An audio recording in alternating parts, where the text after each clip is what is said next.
Hi guys, in this video we're going to be looking at how to set up and operate the Sony x70 broadcast camera that you can see here in front of me. This video is going to cover everything from setting up the tripod to then setting up the microphones that come with each of the kits. Now it's important when you're booking anything out from the resource stores over in the media centre that you check all of the contents for each of the kit items is present. Each of the bags or cases will have a plastic tag on listing all of the contents for that particular item. Now, if there's anything that you're not particularly sure on when you come to book anything out, be it with the contents of the kit or anything related to this video, then do feel free to get in touch with either myself or another member of the Media Comms team, and we'll be happy to help. In this first section of the video, we're going to be looking at how to set up the tripod and attach the camera. Now, for this particular example, I'm going to be using the e-image tripod available from the resource stores. However, the same principles will apply to most makes and models, so it doesn't matter if you're using something different. Once you've taken the tripod out of the bag, begin by adjusting the panhandle so that it doesn't interfere with the legs. Ensure that the feet are attached correctly to each leg and not twisted, otherwise this will compromise the stability of the tripod. Adjusting the height can be done by loosening or unlocking these points on each of the legs. It's important when adjusting the height that the tripod head is roughly aligned with the central point of the base, so that the unit is stable. If the weight is unevenly distributed, then there is an increased chance of it falling over and causing damage to the kit. Ensure each of the locks has been engaged once you're happy with the adjustment. In order to correctly and safely attach the camera to the tripod, you need to use the provided tripod plate, which should be attached to the tripod head. Disengage the lock for the plate by loosening this knob. The plate should then be able to be slid back and forth. However, a safety catch prevents this from being removed, so press the button at the rear of the head to release the plate and remove it. On the underside of the camera, you will see two holes, one of which is threaded. The raised silver point should be facing towards the front of the plate. The small silver point can then be placed into the smaller hole on the underside of the camera, with the tripod screw screwed into the threaded hole behind it. The plate needs to be aligned correctly to the camera and positioned so not to cover and block access to the battery release catch at the rear of the unit. Once you're happy with the position, ensure it's tightened sufficiently to avoid slipping during operation. Simply attach the camera via the plate to the tripod head, then when positioned correctly, tighten off the knob that we loosened earlier to prevent it from sliding back and forth. Always check the camera is secure before releasing it to avoid any accidents. If you've adjusted the height or position of the tripod, you then need to make sure that the head is level. This can be checked by referencing the spirit level on the rear of the tripod head. If an adjustment is required, loosen the head by turning the handle on the underside. Failure to check this can result in your footage looking tilted, so be sure to check this regularly. We're now going to look at how to then connect the battery to the back of the camera. Now, each of the kits comes with a small battery like this. However, this doesn't come pre-charged, so you will need to make sure that you book out the camera with plenty of time ahead of your shoot so that you can charge up the battery yourself. An additional large battery may be available from the resource stores when you come to collect your kit. However, you will need to speak to the member of the team who's serving you at the time, who will then be able to deal with your request. The battery is connected to the rear of the camera and is held in place by the small plastic catch on the underside of the unit. The contact points on the battery need to line up with the ones on the rear of the camera. Simply place the battery with the contact points facing upwards, roughly around 2/3 of the way up so that it's flush with the camera, and slide up. In order to charge the battery, with the battery connected to the camera, plug in and connect the provided AC adapter and power cable. Provided the camera is turned off, this will then charge the battery indicated by this small LED. To turn the camera on, simply open the LCD screen, or alternatively, you can use the viewfinder at the rear of the unit. Simply grab both sides of the viewfinder and pull away from the body. Remove the lens cap by pinching in the sides.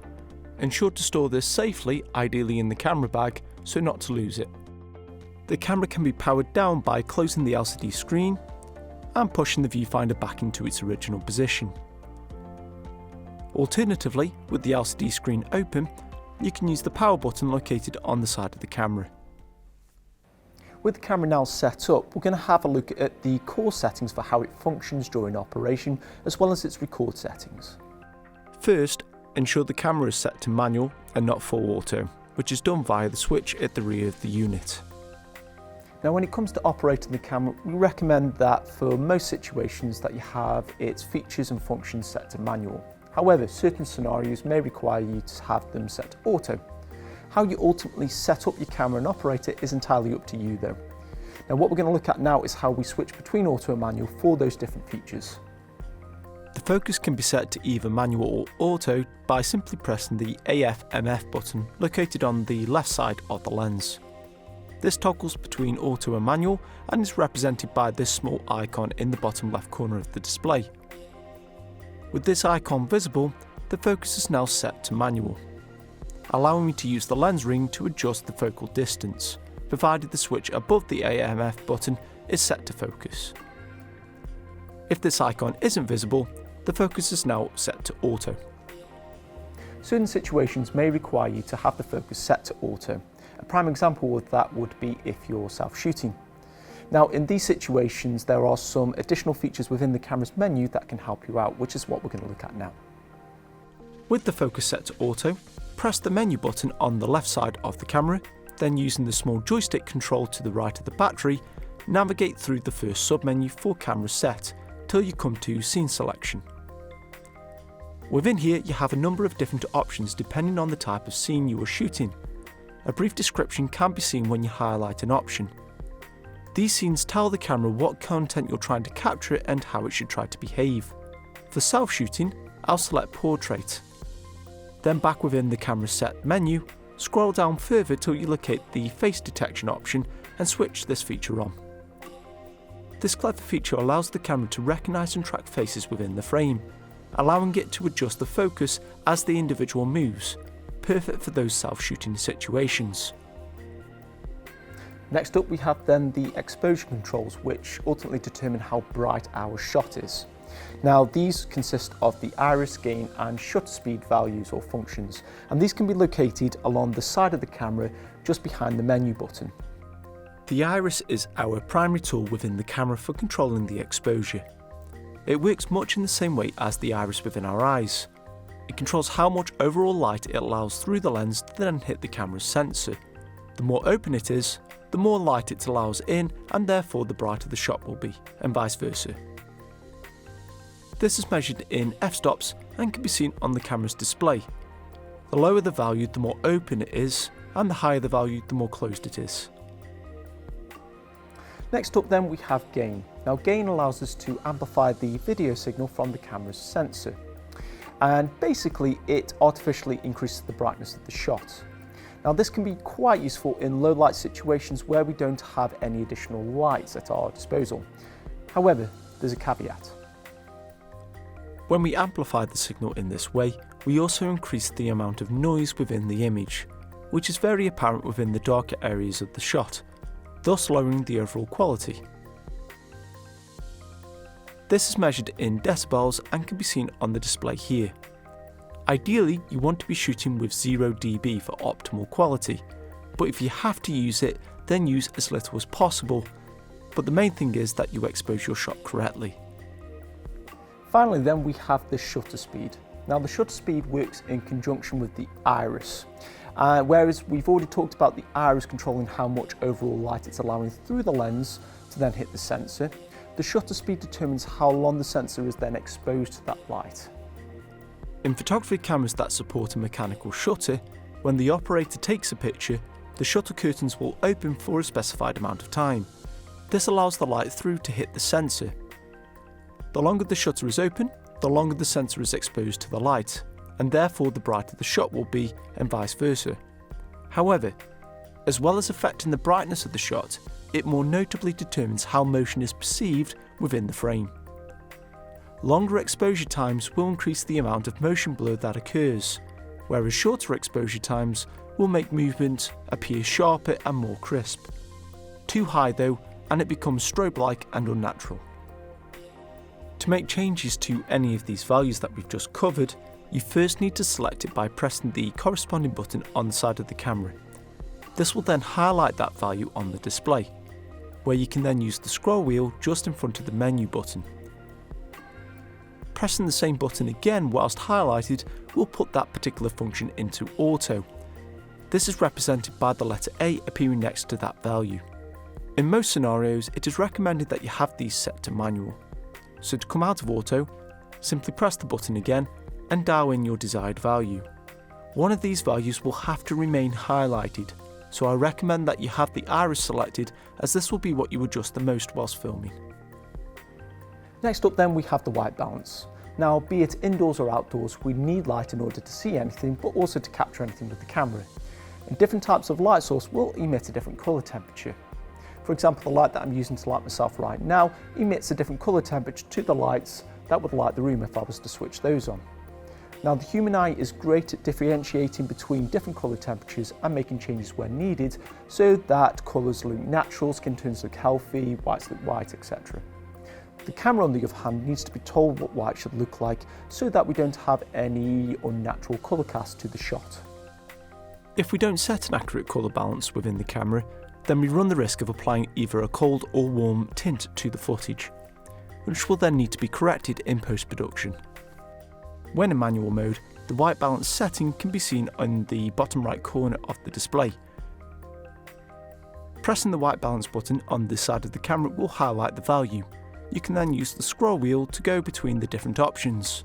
Select either A or B. I then just need to fill the frame of the shot with white, ideally using a white piece of paper, ensuring that I'm allowing as much of the light within the environment to fall on it. Then within the camera's menu within Camera Set, navigate down to WB Set and select it. I then simply press in on the thumbstick to capture the reading. Press the menu button to exit the mode. The colours within your shot should then look natural. Now, it's important that you remember to do a new white balance whenever the light within the environment that you're filming changes. Now, this could be if you add additional lights to the scene that you're filming in, or if you're filming outdoors, it's as the light naturally changes over the course of the day. With those elements covered, let's now set up how the camera will record. Within the menu, this time go down to the record and output settings, then select Rec Set. Firstly, we need to specify what format we wish to record in. I'd strongly recommend recording in x70 HD, as it will provide you with better overall quality. However, the file sizes will be larger, so for normal shooting situations this is recommended. If you're going to be recording for long periods of time, however, for things such as events or sports, then selecting AVC HD will allow you to capture more footage onto the SD card. With that selection made, you then just need to specify what resolution and frame rate you want to use from within Rec format. The first part of the line states the resolution, so for HD footage this will be 1080. It's then followed by the frame rate. For broadcasting, we normally recommend 50p, or if it's for film or documentary, then 25p. Finally, we then have the write speed or compression rate. For best quality, choose 50 megabits per second. If you're shooting in AVC HD, then I recommend choosing the FX option for optimal quality. If you, for whatever reason, need to output your camera's feed to an external source, such as a display or capture device, then within Video Out, you first need to select what connection you want to use. On the rear of the camera, you have a HDMI and SDI connection. For most consumer level products that you may want to connect to, you will more than likely need to use the HDMI connection. Within Output Select, choose HDMI. Then back within the main Video Out menu, select the signal that you wish to output. Certain products may not support the selected signal, so if your feed doesn't show up straight away, try one of the other options. Finally, within Others, scroll down till you come to Media Format. Selecting this then allows you to choose which memory card slot you would like to format if you happen to be using two SD cards. It's important that you format the SD card before you begin filming, as this will clear off any old data on the card and remove any errors. With the core settings covered, we'll now take a look at how we go about operating the camera whilst in the field. In order to zoom in and out, we have a few different options. You can use the zoom rocker located on the top of the hand grip on the right hand side of the unit, whereby pushing down on the front or back of it will zoom in and out. The amount you push down will also determine the speed in which it operates. You then have a second smaller rocker located on the top handle. How this operates is determined by what this switch is set to. On fix, it will zoom in and out at a set speed, which can be adjusted within the camera's menu. Set to variable, it will then operate in the same way as the previous rocker. If set to off, it will then prevent the rocker from being used. As well as the rocker dials, we can also use the lens ring. In order to do so, you need to select zoom via the switch on the side of the lens. This then allows me to then rotate the ring to zoom in and out.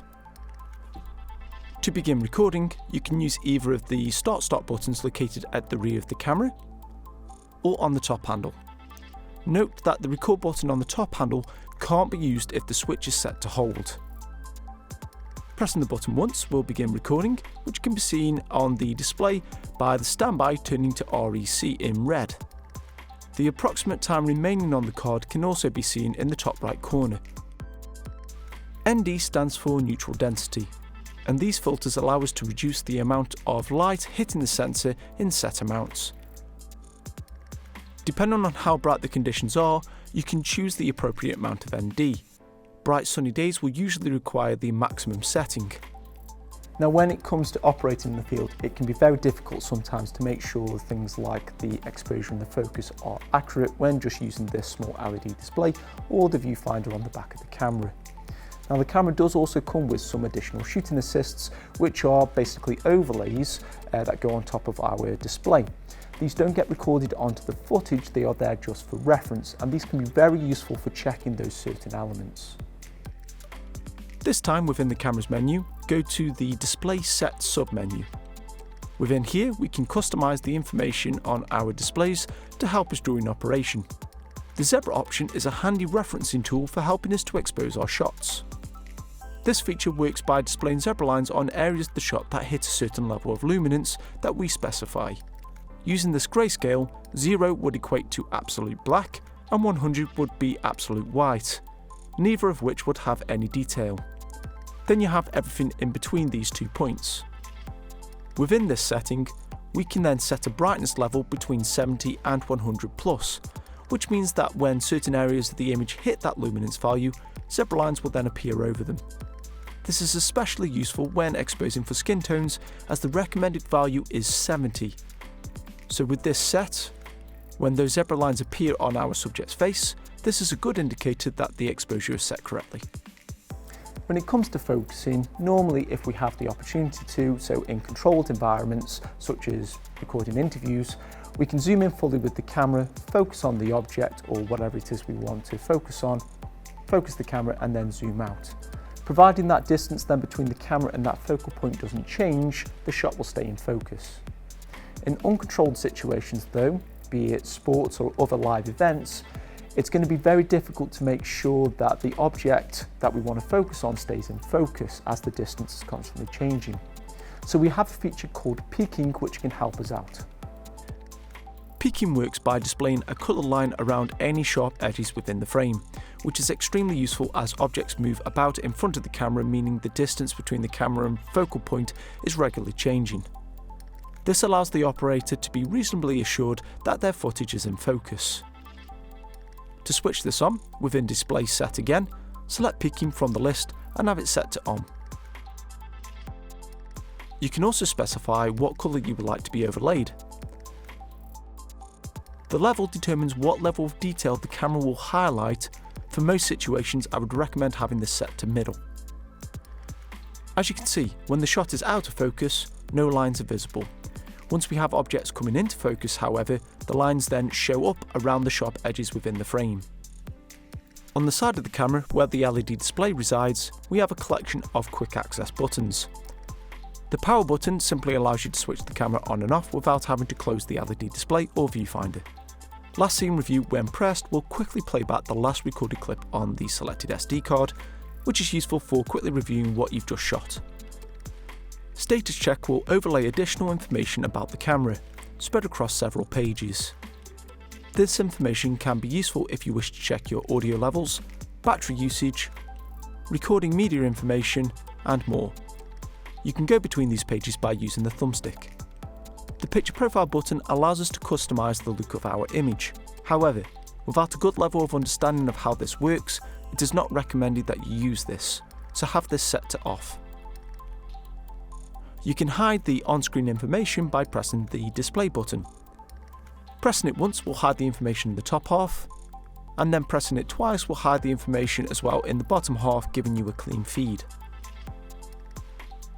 Thumbnail will then switch over to playback mode, allowing you to navigate through any clips that you've recorded on the inserted SD cards. This can be navigated by using the thumbstick. You can exit playback mode by pressing the button again. On the other side of the camera, just behind the zoom rocker, is the focus magnifier, which is another handy tool for checking your shot is in focus. When pressed once, it does a 4 times magnification of the image. Be aware though that this is just for reference. What the camera records is the unmagnified version. Whilst in this mode, I can move around the shot using the thumbstick so that I can focus on a certain part of the shot without the need to move the camera, indicated by this icon in the bottom right corner. Pressing the button a second time will do an 8 times magnification. There is also a digital extender that allows you to crop in on the image, effectively increasing the focal length of the camera. When switched on, this is highlighted on your display, as seen here. However, with this being a digital crop and not optical, I would recommend avoiding this feature as the quality of the footage will not be as good. And that covers the vast majority of the settings, or the main settings, for how to set up and operate the camera whilst out in the field. Now in this final section of the video, I now want to have a look at how we go about setting up the audio within the camera, and really focusing on how we go about setting it up using the 3 provided mics that come with the kit. Now, different types of microphone will pick up sound in different ways, and what mic you use ultimately depends on the situation in which you find yourself in. Hopefully we provide you with enough information now to make an informed decision on what to use, but if there's anything you're not quite sure on still and you want to find out more information, then do feel free to get in touch with myself or speak to another member of the media and comms team. The small Sony shotgun mic that sits within the cradle on the top of the camera is a supercardioid microphone, which is directional in nature, primarily picking up sounds that are in front of it in fantastic quality and clarity. However, due to it being mounted within the cradle on the camera and therefore restricted to how close it can get to the audio source, this means it's not the ideal choice for capturing interviews or pieces to camera, but can be used for capturing general ambience and background sounds that the camera is pointing at, as this audio can be very useful in post-production. The larger shotgun mic that comes with the kit is highly directional due to its longer barrel shape, meaning it picks up less surrounding sounds and primarily what is directly in front of it, which is great for isolating specific sounds that you wish to capture. Due to it also having its own separate hand grip, this allows you to get much closer to the source of the sound than you could with the other mic, making it the ideal choice for capturing dialogue. Finally, the set of radio mics is made up of a transmitter and receiver. On the transmitter, you will have a small lapel mic, and this is a omnidirectional microphone, meaning it picks up sound in an even fashion all around the receiver. However, this is far less sensitive and therefore needs to be placed much closer to the source of the sound in order for it to pick it up. This makes it a great choice for dialogue, be it interviews or pieces to camera, but it also gives you the flexibility to move around with it being wireless. Whichever microphone you do decide to use, connect an XLR to the microphone if it isn't already, and then connect the other end to the camera. If you're only using one mic, ensure this is plugged into XLR port 1. Do this by lining up the 3 pins of the cable to the 3 holes on the port and push in. You should hear a notable click stating that the cable is locked in place. To disconnect a cable from one of the ports, pull down the silver catch above the port to release the lock, then pull the cable out. Within the camera's menu, navigate to the Audio Set submenu. Within here, you can adjust the volume for your headphones if required, and set how the camera is capturing its audio. Do this by going into Mic Select, ensuring that MI Shoe Mic is selected. Next, connect your headphones via the headphone jack, located just below the SD card slots on the side of the camera. With all of this connected, using the audio controls, select channel 1 and 2 for the record channel select on the far left hand side. This means that the signal from the microphone connected to input 1 will then be fed to both channels 1 and 2. If you have a second mic connected to input 2, having this set to just channel 1 will then have the audio from input 1 feed into channel 1 and the audio from input 2 feed into channel 2.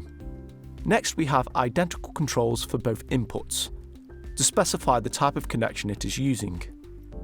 When using the provided microphones, you will need to select either mic or mic plus 48 volts. The difference between the two is whether or not the microphone has its own battery source. If so, then select mic. If it doesn't, then power will need to be supplied to it in order for it to work, in which case select mic plus 48 volts. The attenuation switch allows you to reduce the strength of the signal in set amounts and is used when operating in high noise environments. Underneath the switch are my gain dials for setting the audio levels for both channels. In order to more accurately set these, use the status button and have the first page visible. This gives you an enlarged display of your audio meters.